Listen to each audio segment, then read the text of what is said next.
6 p.m. Assalamu alaikum. This is Radio Pakistan. The news read by Daman Zaman. The headlines. The Prime Minister has announced a 10-year special development package for the tribal districts. The President says Pakistan's armed forces are well prepared to give a befitting response to any misadventure by India.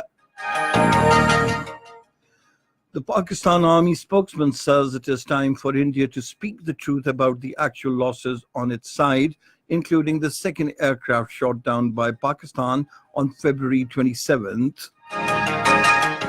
The finance minister has said trade and current account deficit have reduced as a result of the prudent economic policies of the government.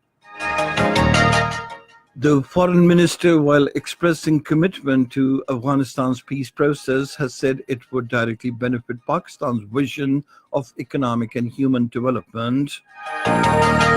Pakistan has decided to release 360 Indian prisoners on a humanitarian basis upon completion of this sentence from Monday next. In Afghanistan, 10 Taliban have been killed in government forces' counterattack in Baghti's province. And now the news in detail. Prime Minister Imran Khan has announced a 10-year special development package for the tribal districts. Addressing a big public meeting at Jam Road, Khyber district this evening, he said 100 billion rupees will be spent on the development of the tribal areas each year. He said health, education and sports facilities in the tribal areas will be enhanced. Imran Khan said the national economy is in crisis due to corruption and wrong policies of the previous two governments. It enhanced the national debt from 6,000 billion rupees to 30,000 billion rupees. The Prime Minister said about half of the revenue being collected through taxes is spent on the payment of interest on foreign loans. He criticized the politics of agitation of the opposition and said they are doing so to conceal their misdeeds. Imran Khan announced that no NRO will be given to the corrupt elements. He announced that Pakistan-Afghanistan border at Torkham will remain open 24 hours to promote trade and business activities. He said economic corridor will be established to provide maximum job opportunities to the tribal youth. The President, Dr. Arif Alvi, has said Pakistan's armed forces are well prepared to give a befitting response to any misadventure by India. The President said this while addressing the army officers undergoing training at the Quetta Command and Staff College in Islamabad today. He said Pulwama attack is being used as a pretext by India to escalate tension. The President stated that Pakistan will not tolerate any violation of its territorial integrity and reserves the right to self-defense. He underlined that Pakistan is a peaceful and sovereign country, desirous of having good relations with all its neighbors, including India.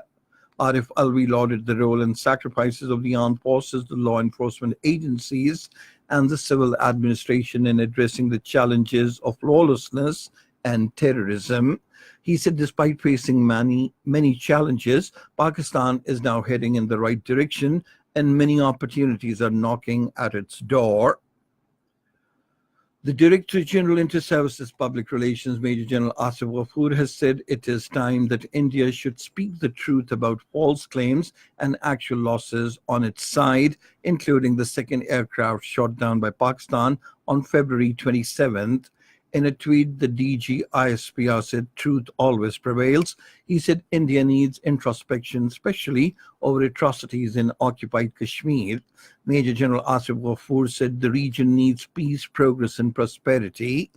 The tweet of the Director General ISPR came after a leading American journal rejected the Indian claim of downing a Pakistani F-16 fighter jet during a brief battle in February.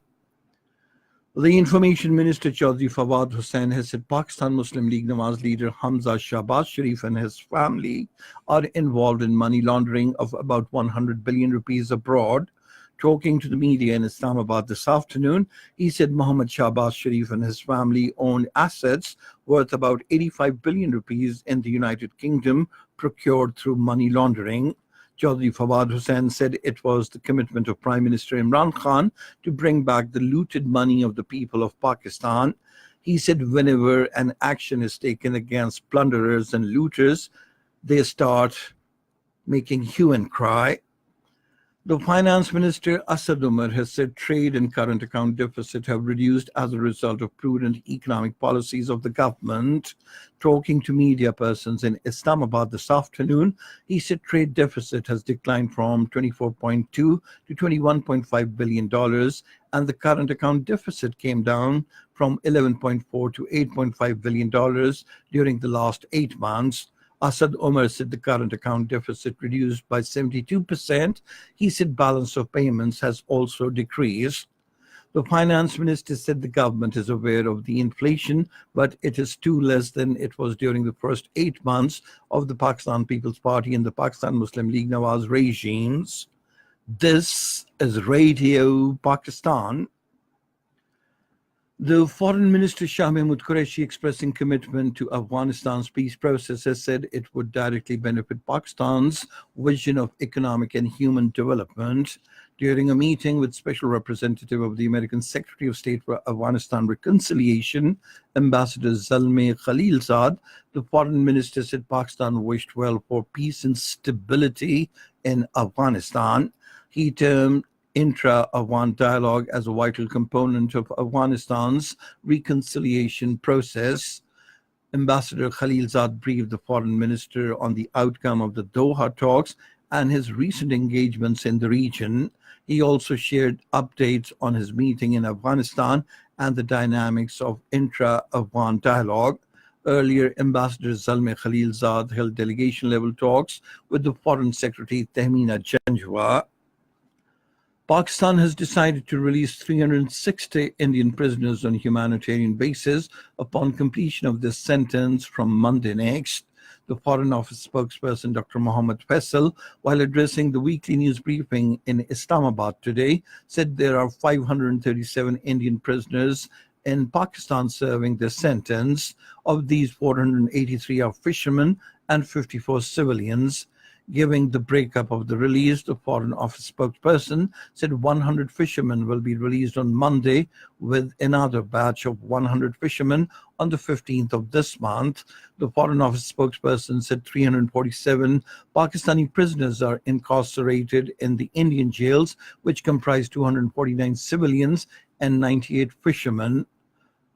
He expressed the optimism that India will reciprocate Pakistan's goodwill gesture.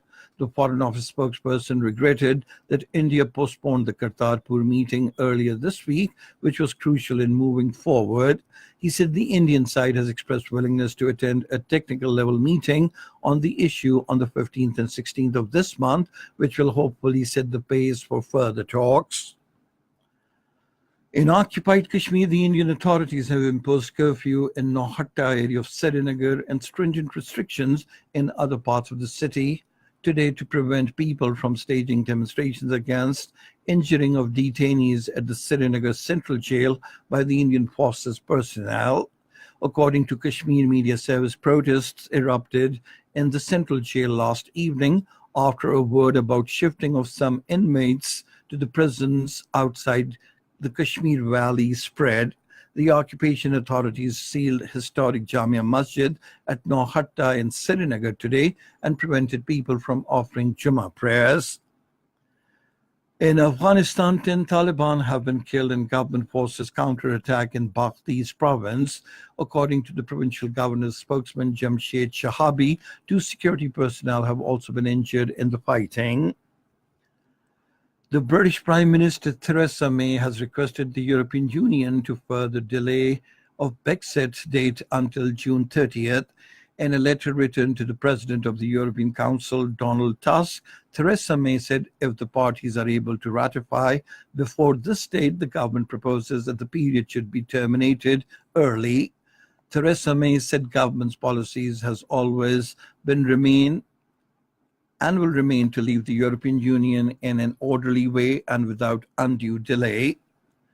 And now news about sports. In the Pakistan Cup cricket tournament in Rawalpindi against Khyber Pakhtunkhwa, Punjab has set a victory target of 342 runs.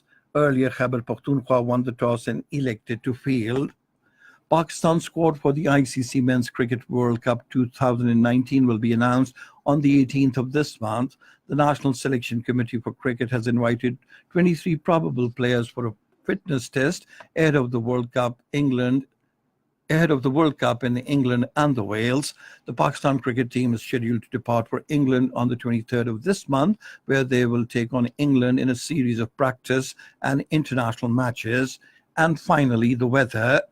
Mainly dry weather is likely to prevail in most parts of the country, while hot weather has been predicted for South Punjab and Sindh during the next 24 hours.